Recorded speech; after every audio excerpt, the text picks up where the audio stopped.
Doctor Mukesh Kumar, associate professor, department of zoology, MSc government, PG college Bharatpur से बोल रहा हूँ। और आज का जो मेरा टॉपिक है यूट्यूब लेक्चर के लिए वो है एड्स। जैसा आप जानते हैं कि मैंने इसका एक लेक्चर पार्ट 1 कुछ दिन पहले यूट्यूब पर डाला था और आप काफी लोगों ने उसको देखा। और उस लेक्चर में जो पार्ट 1 जो लेक्चर था वो जो है सभी के लिए था, BSc part 1, BSc part 2, BSc part 3 और एमएससी के स्टूडेंट्स के लिए। और जो स्टूडेंट्स साइंस के नहीं हैं और साइंस के हैं भी, और जनरल फैकल्टी के लिए और पब्लिक अवेयरनेस के लिए भी ये लेक्चर वेरी इंपॉर्टेंट है। तो अगर वैसे देखा जाए तो ये बीएससी पार्ट 2 के सेकंड जो थर्ड पेपर है उसमें इट्स का टॉपिक दिया गया है, लेकिन इस लेक्चर को मैंने इस तरह से फ्रेम किया, इस तरह से बनाया है कि ये एक जिसे कहना चाहिए सिलेबस को भी कवर करे, और जिसे कहना चाहिए कि एक एजुकेटिंग इसका मोटिव है, जिसे कहना चाहिए कि इसका एजुकेटिंग मोटिव है कि एक पब्लिक अवेयरनेस के बारे में भी इसका एक उद्देश्य है। तो एड्स का जो लेक्चर था पार्ट 1 जो था उसके बारे में मैंने आपको ये बताया था कि एचआईवी क्या होता है और एड्स क्या होता है और इसकी अवेयरनेस कितनी है लोगों में। हालांकि अगर आप ये देखें कि एड्स का जो पेशेंट था वो 86 में सबसे पहले वर्ल्ड में डायग्नोस हुआ था, और उसके बाद इसके बीमारी के बारे में काफी खौफ था। हालांकि अभी वैक्सीन इसके बारे में अभी नहीं आ पाई, इसको बाद में डिस्कस करेंगे क्यों नहीं आ पाई और उसका क्या कारण है। और इससे रिलेटेड काफी मेडिसिन वगैरह तो आ गई हैं।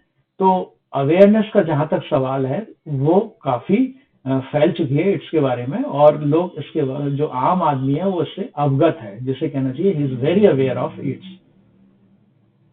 तो फ्लैशबैक ऑफ लेक्चर फर्स्ट, यानी अगर हम पूरे जो यूट्यूब का एड्स के बेस पर जो लेक्चर फर्स्ट था उसका हम रिकैप करें कि हमने क्या समझने की कोशिश की थी, तो हम पाएंगे कि H I V and AIDS, हमने पहले ये डिफाइन किया what is H I we.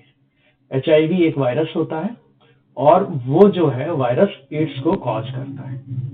तो ये हमने फर्स्ट लेक्चर में डिफरेंस, जिसे कहना चाहिए कि हमने फर्स्ट लेक्चर में जानने की कोशिश की थी। तो H I V human immunodeficiency virus H I V को बोलते हैं, और जो इसकी शॉर्ट फॉर्म है एच आई वी।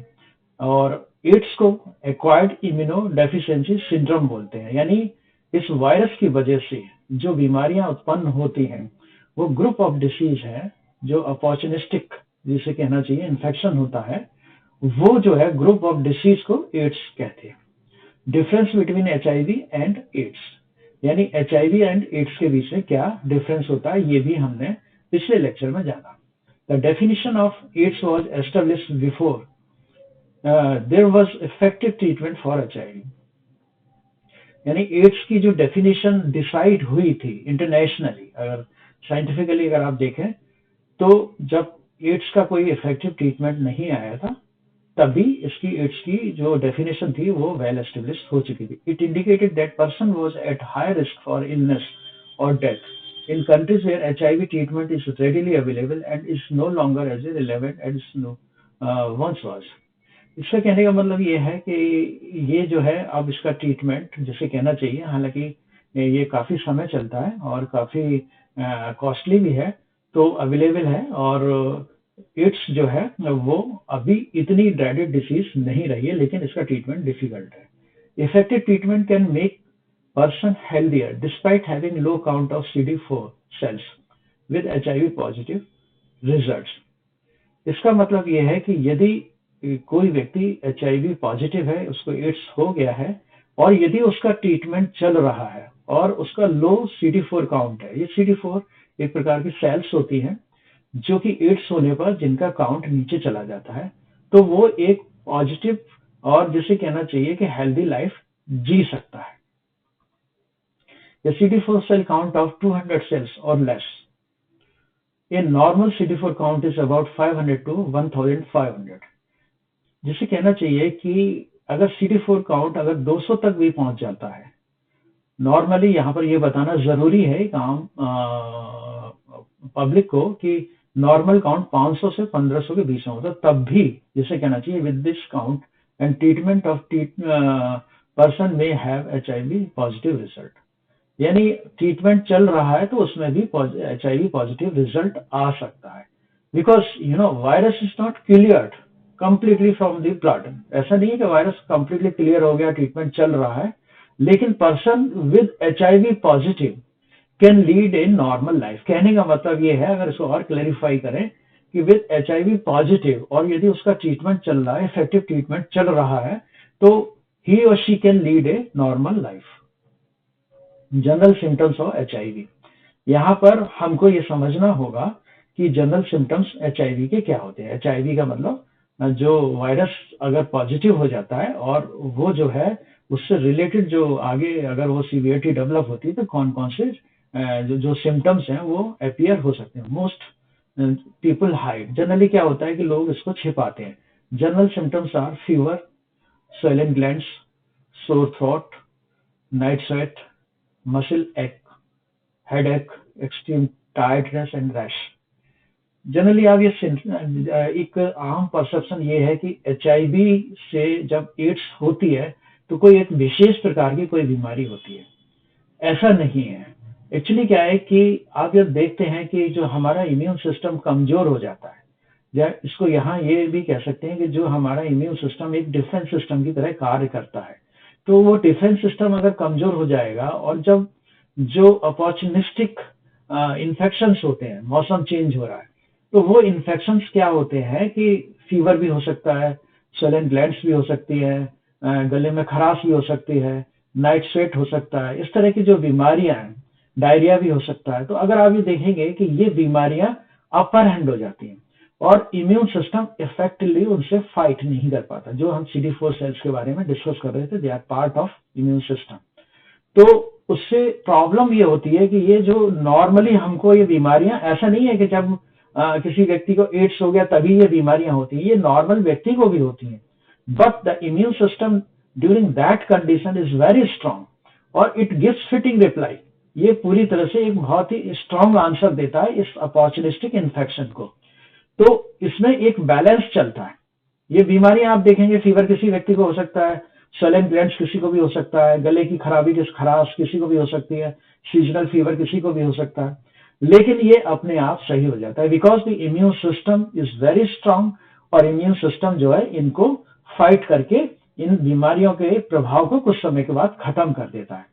तो ये जो है जब कोई व्यक्ति HIV से ग्रस्त हो जाता है और वो जिसे कहना चाहिए कि एड्स में रिजल्ट हो जाता है, तो इम्यून सिस्टम वीक होने की वजह से ये बीमारियां काफी लंबे समय तक चल जाती हैं और किसी ऑर्गन या किसी सिस्टम को भी डैमेज कर देती हैं।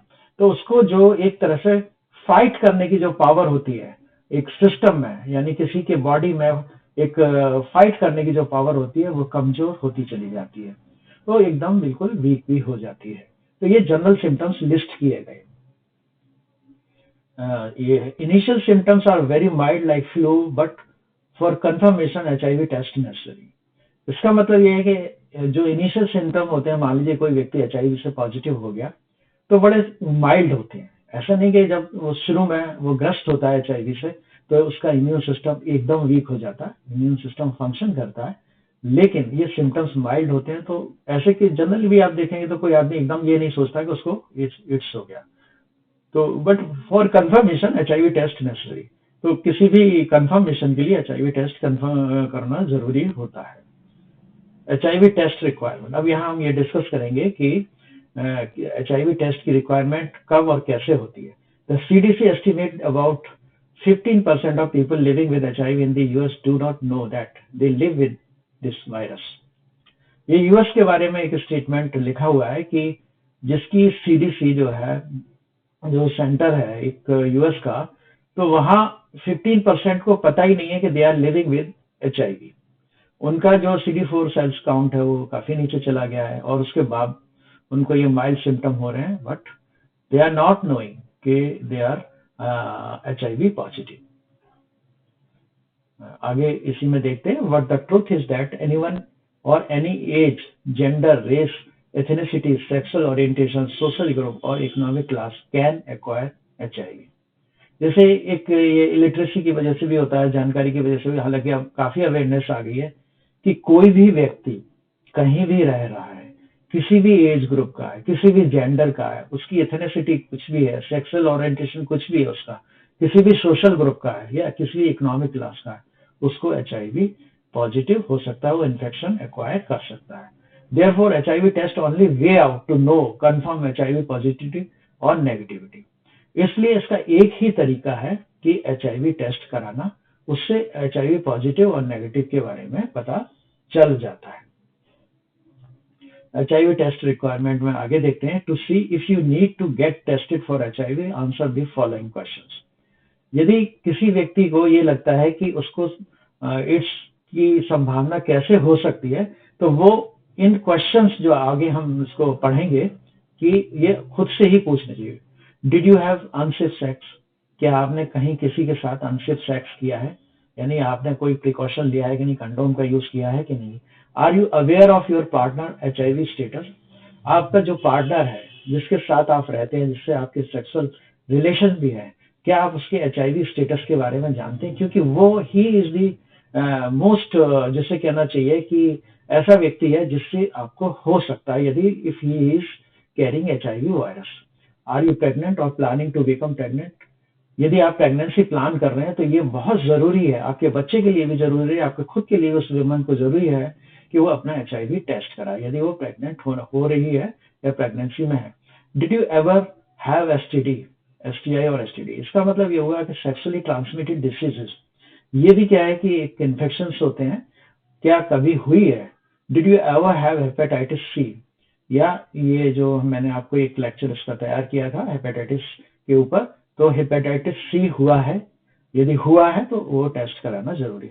Have you ever shared needles? कभी आपने कोई ऐसा तो नहीं किसी की नीडल्स शेयर कर ली, सिरिंज शेयर कर ली और other equipment to inject drugs, और कोई ऐसे इक्विपमेंट तो शेयर नहीं किए जो आपने जो इंजेक्टेबल है ड्रग्स वगैरह के लिए। window period, it takes 3 to 6 month period to develop antibody to HIV virus. This is very important। यहाँ पर 3 to 6 month। what is window period? window period का मतलब ये है कि जैसे आज किसी व्यक्ति को HIV इन्फेक्शन हो गया, HIV वायरस उसकी बॉडी में एंटर कर गया, तो इसका कहने का मतलब ये है कि it will take 3 to 6 month to develop the antibody. Antibodies HIV virus के लिए एंटीबॉडी डेवलप होने में 3 से लेकर 6 महीने का समय लगेगा। एंटीबॉडी एक टेस्ट है जो HIV पॉजिटिव को भी मेजर करता है। तो ये एक टेस्ट है। यदि 3 to 6 मंथ का ये जो पीरियड है, ये विंडो पीरियड कहलाता है। यदि इसके दौरान अगर हम टेस्ट करते हैं तो हो सकता है कि ये नेगेटिव भी आ सकता है। This period is called as window period. जैसा ऊपर लिखा है कि ये पीरियड क्या कहलाता है? Window period. Antibody test is essential for confirming HIV positive और नेगेटिविटी। एंटीबॉडी जो टेस्ट होता है, विशेष तौर से अगर वो 6 मंथ के बाद या 3 to 6 मंथ के बीच में कहीं किया जाता है, तो ये एक कंफर्मेटरी टेस्ट होता है HIV पॉजिटिव है व्यक्ति या नेगेटिव है। वायरस डिटेक्शन एंटीजन, जैसे अगर इम्यूनोलॉजी की लैंग्वेज में कहा जाए तो HIV वायरस को भी बॉडी में डिटेक्ट किया जा सकता है और इसको एज ए एंटीजन ट्रीट किया जाता है। HIV virus in immunological terms antigen can be detected with in 2 weeks और ऑफ एक्सपोजर। इसका मतलब ये है, जैसा हमने कहा कि जो एंटीबॉडी टेस्ट है वो 3 to 6 मंथ में विंडो पीरियड होता है, उसके बाद उसके कंफर्मेशन होने के चांसेस काफी पक्के रहते हैं यदि वो पॉजिटिव है, क्योंकि इतने पीरियड में it takes time to develop the antibody. लेकिन अगर हम एंटीजन टेस्ट करना चाहते हैं, दैट इज HIV वायरस, उसको विद इन 2 weeks में जो किसी व्यक्ति को अगर HIV का एक्सपोजर हुआ है, या इसको सरल भाषा में कहें कि HIV उसमें शरीर में प्रवेश कर गया है, तो विद इन 2 weeks में इसको डिटेक्ट किया जा सकता है। ये एज ए एंटीजन जो है ट्रीट होता है। PrEP and PEP, when if you learn you are HIV negative, you can stop worrying। यदि किसी को ये पता चलता है कि भाई उसको HIV नेगेटिव है, तो उसको चिंता नहीं करनी चाहिए। जैसे मान लीजिए खांसी जुकाम बुखार हो रहा है, तो ये it is a routine process और ये सभी को होता है, और जब मौसम चेंज होता है, और जो अपॉर्चुनिटिक जैसे कहना चाहिए अपॉर्चुनिस्टिक जो इन्फेक्शन है वो एक कॉमन सी डिसीज होती है। You can also consider taking pre exposure prophylaxis और पोस्ट एक्सपोजर प्रोफिलैक्सिस। इसका कहने का मतलब ये है कि कुछ मेडिसिन इस तरह की हैं कि जैसे किसी को HIV पॉजिटिव नहीं है तो वो प्री एक्सपोजर प्रोफिलैक्सिस या उसके मेडिसिन ले सकता है, या पोस्ट एक्सपोजर प्रोफिलैक्सिस कह सकते हैं। प्री एक्सपोजर को PrEP बोलते हैं और पोस्ट को PEP बोलते हैं। PrEP means taking an HIV drug before being expose to, यानी ऐसी मेडिसिन को लेना कि कोई HIV से एक्सपोज नहीं हुआ, to prevent yourself from getting it, यानी अपने को प्रिवेंट कर लेना। इट इज ए प्रिवेंटिव, इससे कहना चाहिए दूसरे जो इंग्लिश में कहा है कि ये प्रिवेंटिव है। PEP means taking HIV drugs for about a month immediately after possible exposure to HIV to prevent HIV acquisition. जैसे किसी को HIV पॉजिटिव हो जाता है तो ड्रग्स जो है under medical strict supervision, qualified जो डॉक्टर्स हैं उनके सुपरविजन में ले ली जाए तो HIV एक्विजिशन को जो है प्रिवेंट किया जा सकता है यदि उसको एक्सपोजर हो जाता है उसके बाद भी। Planning pregnancy and pregnancy planning pregnancy when women should get HIV test on both the conditions, यानी इसका मतलब हुआ planning pregnancy and during pregnancy, यानी अगर आप प्रेगनेंसी प्लान कर रहे हैं और अगर प्रेग्नेंट हो चुके हैं तो इस कंडीशन में भी HIV टेस्ट होना चाहिए। आपने देखा होगा डिलीवरी के टाइम में भी HIV टेस्ट वगैरह डॉक्टर कराते हैं। Effective treatment and transmission possibility, इसका क्या इफेक्टिव ट्रीटमेंट है और ट्रांसमिशन की क्या पॉसिबिलिटीज हैं, यहाँ इस स्लाइड में हम डिस्कस करेंगे। If you test HIV positive there are effective medication to develop you stay healthy.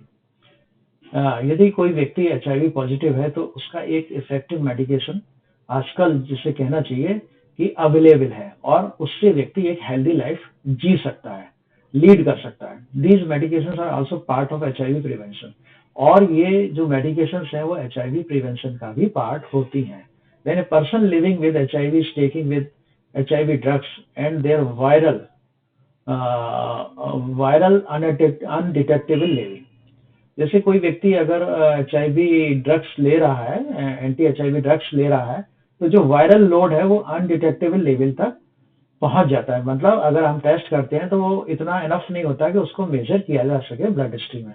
That person cannot sexually transmit HIV to a partner. इसका मतलब ये होगा कि यदि वो अनडिटेक्टेबल लेवल तक पहुंच गया है तो वो उसको सेक्सुअली ट्रांसमिट नहीं कर सकता हु इज HIV नेगेटिव। यानी इसको अगर सरल भाषा में कहें तो इसका मतलब ये हुआ कि यदि उसने मेडिसिन ले ली है HIV पॉजिटिव व्यक्ति ने और ट्रीटमेंट इज इफेक्टिव, यदि ट्रीटमेंट इफेक्टिव है और यदि HIV का उसका टेस्ट किया जाता है और वायरस अनडिटेक्टेबल लेवल पर है और उसका कोई सेक्सुअल पार्टनर है तो वो अगर नेगेटिव है तो उसको वो ट्रांसमिट नहीं कर सकता। HIV टेस्ट, अब HIV टेस्ट क्या है और कैसे किए जाते हैं इसके बारे में ब्रीफ आइडिया हम आपको बताएंगे। There are few test to identify HIV, कुछ टेस्ट हैं ये जो HIV के लिए किए जाते हैं। You will first have screening test, यानी इसका मतलब ये हुआ कि फर्स्ट स्क्रीनिंग टेस्ट होता है। स्क्रीनिंग टेस्ट का मतलब ये कि इनिशियल टेस्ट है वेदर पर्सन उसको HIV पॉजिटिव है कि नहीं, उसको कंफर्म करने के लिए बाद के जो है कंफर्मेटरी टेस्ट होते हैं जिससे वी कैन से दैट, या pathologist confirm in a confirming manner can say that कि भाई ये पूरी तरह से HIV पॉजिटिव है। तो ये स्क्रीनिंग टेस्ट का मतलब ये होता है। पहले जैसे मान लीजिए हमको लार्ज स्केल पर करनी है स्क्रीनिंग तो हम काफी लोगों के ब्लड सैंपल ले लें, उसमें से ये करें, फिर यदि उसमें से कोई सस्पेक्ट नजर आता है तो हम उसके लिए कंफर्मेटरी टेस्ट के लिए आगे जा सकते हैं। If that test is positive ये कंफर्मेटरी टेस्ट इज डन, इसका मतलब यही हुआ जो मैंने अभी डिस्कस किया। Screening test. Screening tests are used first. If any antibody screening test is negative or HIV and you are outside the window period, you do not have HIV. यदि जैसा मैंने आपको पिछली स्लाइड्स में बताया था कि जो विंडो पीरियड होता है उसमें एंटीबॉडी 3 to 6 मंथ में डेवलप होती है। यदि विंडो पीरियड के आउटसाइड में एंटीबॉडी का टेस्ट किया गया है तो वो जो है अगर नेगेटिव आता है तो उस व्यक्ति को परेशान होने की जरूरत नहीं है। इसका मतलब he or she is negative. If antigen screening test is negative for HIV 2 weeks or more after your exposure, you do not have HIV. इसी तरह से एंटीजन टेस्ट है जिसको हमने बताया, यानी इसमें वायरस का टेस्ट किया जाता है ब्लड स्ट्रीम में। तो यदि वो 2 वीक्स के अंदर किया गया है, जो जल्दी होता है, जो कि एंटीबॉडी टेस्ट से पहले हो जाता है, तो वो, और उसके बाद भी यदि एक्सपोजर के बाद वो नेगेटिव आता है, तो ही नीड नॉट टू वरी कि ही इज HIV पॉजिटिव, और उसके बारे में चिंता करने की कोई जरूरत नहीं है। If your screening test comes back positive, you will need a second test to confirm. यदि स्क्रीनिंग टेस्ट अगर किसी का पॉजिटिव आ जाता है, तो उसको क्या है कि जो कंफर्मेटरी टेस्ट है उसके लिए जाना होगा, that you are living with HIV। यानी अभी आपको हो सकता है कि स्क्रीनिंग टेस्ट में आपको कोई सिम्टम्स नजर नहीं आ रहे हैं, है ना, जैसे विंडो पीरियड के बाद पॉजिटिव आ गया, या जिसे कहना चाहिए विद इन 2 वीक्स आपको पता लग गया कि HIV वायरस का टेस्ट करा लिया, it is positive, then one must go for HIV confirmatory test. Antibody tests. Antibody tests are the most common test to screen for HIV. They look for antibody to HIV virus in your blood or oral fluids. Generally जो antibody test है वो blood में किया जाता है। Antibody test में आगे देखते हैं, there are several type of antibody test for screening. Rapid HIV antibody test, ये काफी तेजी से किया जाता है, इसमें कम समय लगता है। यूज ब्लड और ओरल फ्लूइड, इसमें यूज, जिससे कहना चाहिए ब्लड को यूज किया जाता है, ओरल फ्लूइड को यूज किया जाता है। Results are available in 20 minutes. ये 20 मिनट्स में होता है, कई बार ब्लड सैंपल भेज दिया जाता है, तो इसमें थोड़ा सा टाइम लग जाता है रिजल्ट आपके घर पर पहुंचाने में। Original blood test, original blood test में हम देखेंगे also called third generation test और एंजाइम इम्यूनोएस्से। ये एंटीबॉडी से का ही रिलेटेड टेस्ट है। They look for antibodies, it can take up to 2 weeks to get the result on EIA. These tests are often no longer used where combined antibody antigen tests are available. एक दूसरा test होता है antigen antibody test जो होता है, और ये भी ऊपर वाला जो टेस्ट है ये भी यूज किया जाता है। Combined antibody antigen test, combined antigen antibody test, combined antibody test and antigen test to screen for HIV। यानी ये जो कंबाइंड एंटीबॉडी जो टेस्ट है वो HIV की स्क्रीनिंग करता है। इसमें क्या है, जनरली हम ब्लड या सलाइवा यूज करते हैं and are the recommend first line test in UK and US। ये फर्स्ट लाइन टेस्ट है, यानी स्क्रीनिंग के बाद पहला जो टेस्ट होता है कंफर्मेशन के लिए ये टेस्ट होता है, और जनरली ये it is most popular in UK, England और United States of America. They are better at showing if you have acquired HIV around 3 weeks ago, while still preventing results that show a person has acquired HIV when they have not। इसका कहने का मतलब ये है, एक जो basic सार ये है कि जैसे किसी व्यक्ति को HIV पॉजिटिव है, तो इमीडिएटली ऐसा नहीं है कि इम्यून सिस्टम बहुत कमजोर हो जाएगा और उसको बहुत दिक्कत हो जाएगा। तो बेटर ये है कि अगर वो विंडो पीरियड के एंड में उसका टेस्ट कर लिया जाए, और ये जो है HIV वायरस का टेस्ट है वो जो 2 weeks है उसके एंड में कर लिया जाए, तो ये इसका कंफर्मेशन पता चल जाता है वेदर ही और शी इज नेगेटिव और पॉजिटिव। फॉलो और कंफर्मेटरी टेस्ट, फॉलोअप में हम देखते हैं कि एनी पॉजिटिव एंटीबॉडी और antibody antigen test needs to be confirm with second test, either another HIV antibody test और test called the western blot. Western blot एक टेक्नोलॉजी है, इसको एंटीजन एंटीबॉडी के आधार पर ही बेस होती है, जिससे ये HIV-1 HIV-2 भी जो मैंने स्ट्रेन बताई थी उसका भी टेस्ट हो जाता है। तो western this looks for several different antibodies to different parts of the virus in the blood। Western blot confirmatory test होता है, सभी जगह ये डिस्ट्रिक्ट हेडक्वार्टर को कई बार अवेलेबल भी नहीं होता, तो ये हायर सेंटर पे भेजना पड़ता है। तो इससे जो है, जैसे आपने फॉलो अप टेस्ट कराया उसके बाद वेस्टर्न ब्लॉट करा लिया, यदि कोई व्यक्ति सस्पेक्ट होता है और उसका स्क्रीनिंग टेस्ट पॉजिटिव आ जाता है और उसके बाद एंटीजन एंटीबॉडी टेस्ट आ जाता है, तो वो ये करना जरूरी होता है कि बिल्कुल कंफर्मेशन करने के लिए वेदर ही और शी इज HIV पॉजिटिव और negative. Viral nucleic acid test, ये भी एक टेस्ट है। This test look for HIV genetic material in the blood, यानी HIV जिसे कहना चाहिए कि वायरस का जो जेनेटिक मटेरियल है उसको ब्लड में मेजर किया जाता है। Can identify N HIV infection with in 2 to 3 weeks of exposure. जैसा मैंने आपको बताया कि ये बेसिकली जो वायरस है उसका जेनेटिक मटेरियल जो न्यूक्लिक एसिड है उसको एक्सपोजर को मेजर करता है। They are generally used in special circumstances such as babies born to mother living with HIV। इसका मतलब ये है कि जैसे कोई प्रेग्नेंट लेडी है और उसकी बेबी की डिलीवरी होनी है, तो उस बच्चे में क्या संभावना ऐसी है, क्या उसको HIV की जो HIV का वायरस है वो ट्रांसमिट हो गया। Since baby carry their mother antibodies in their blood for up to 18 months. Traditionally, antibody tests would produce results that are not specific to the baby.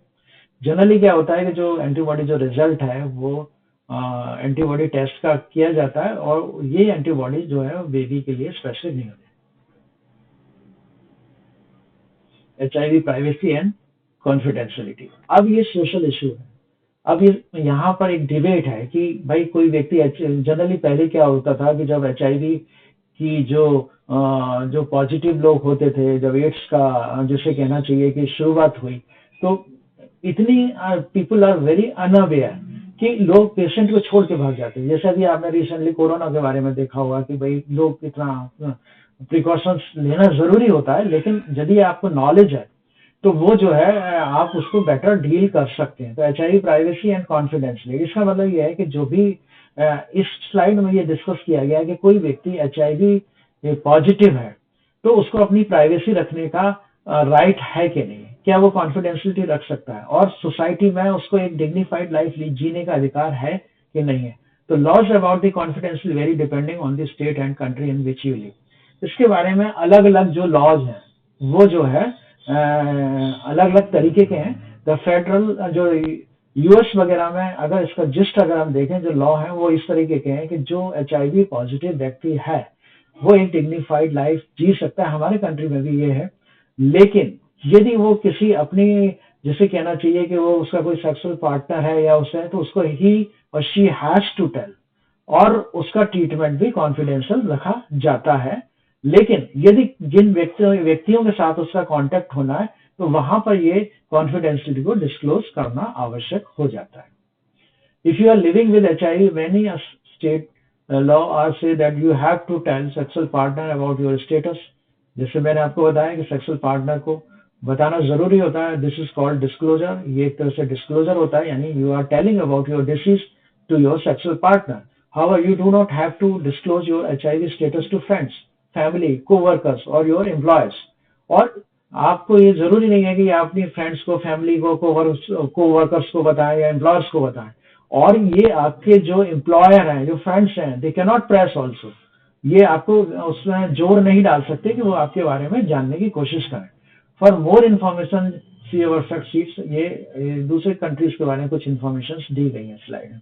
Will people find out if I test HIV positive. जैसा पहले कहा गया है, इसमें फिर से वही repetition है कि यदि आपके सेक्सुअल पार्टनर है जिसके साथ आप रहते हैं, वेदर ही इज मैरिड और शी इज मैरिड, और उसके जो भी पार्टनर है उनको बताना तो आवश्यक होता है, क्योंकि वन कैन स्प्रेड, उसको स्प्रेड कर सकते हैं। तो इसलिए जो जरूरी हो जाता है। बाकी जो व्यक्ति है वो दूसरे लोगों को भी उनके प्रति रवैया चेंज करना चाहिए। वैसे अभी काफी अवेयरनेस आई है, तो ऐसा डिस्क्रिमिनेशन जो है HIV पॉजिटिव के बारे में कभी अभी हम लोगों को देखने को नहीं मिलता, even in India. If you are living with HIV, many US laws say that you have to tell sexual partner। ये वही स्लाइड्स है, रिपीटिशंस हुई हैं। Taking care of yourself, getting tested for HIV is one of the best thing you can do for your health। यानी जिसे कहना चाहिए कि अगर आप उसका ट्रीटमेंट ले रहे हैं और उसका बेस्ट आप अपना ट्रीटमेंट लीजिए। If you test negative you can stop worrying and have a wonderful opportunity to learn how to stay HIV negative. आप उसकी मेडिसिन लीजिए और आपके नेगेटिव होने के चांसेस हैं। अगर हेल्दी लाइफ स्टाइल, डॉक्टर के मेडिकल सुपरविजन में आप रहते हैं तो इसमें you can lead a very healthy life style. अब इस पर लास्ट में मैं कंक्लूड करने से पहले मैं आपको ये कहना चाहता हूँ कि इसकी वैक्सीन क्यों नहीं आ रही है। जैसे मैंने आपको शुरुआत की स्लाइड में ये आपको ये बताया था कि ये 86 में इसका पेशेंट आया, फिर उसके बाद ये ऑल ओवर वर्ल्ड में इसको पाया गया, और अब हर कंट्री में HIV पॉजिटिव बहुत सारे पेशेंट्स मिल जाएंगे जिनका ट्रीटमेंट हुई है। इसकी वैक्सीन के बारे में एक दिक्कत ये आ रही है कि जो इम्यून सिस्टम है ये उसको वीक कर देता है। हालांकि इसकी वैक्सीन पर बहुत लोग काम कर रहे हैं, बहुत सारे scientific group all over world में काम कर रहे हैं, लेकिन to date there is no vaccine. Vaccine जो जैसा हम जानते हैं प्रिवेंटिव, जिसे कहना चाहिए ट्रीटमेंट होता है, तो जिसे कहना चाहिए बीमारी होने से पहले ही मास वैक्सीनेशन करने से आप उस बीमारी से बच सकते हैं। तो टू डेट अभी कोई ऐसी वैक्सीन नहीं है। कई वैक्सीन ऐसी हैं जो एनिमल एक्सपेरिमेंटेशन में टेस्ट की जा चुकी हैं, जो मंकीज में भी टेस्ट की जा चुकी हैं, फेज 1 क्लिनिकल ट्रायल में भी आ चुकी हैं, पर अभी कोई ऐसी वैक्सीन अवेलेबल नहीं है, लेकिन इसका ट्रीटमेंट अवेलेबल है। ट्रीटमेंट कॉस्टली है और लंबे समय तक चलने वाला है। Thank you very much.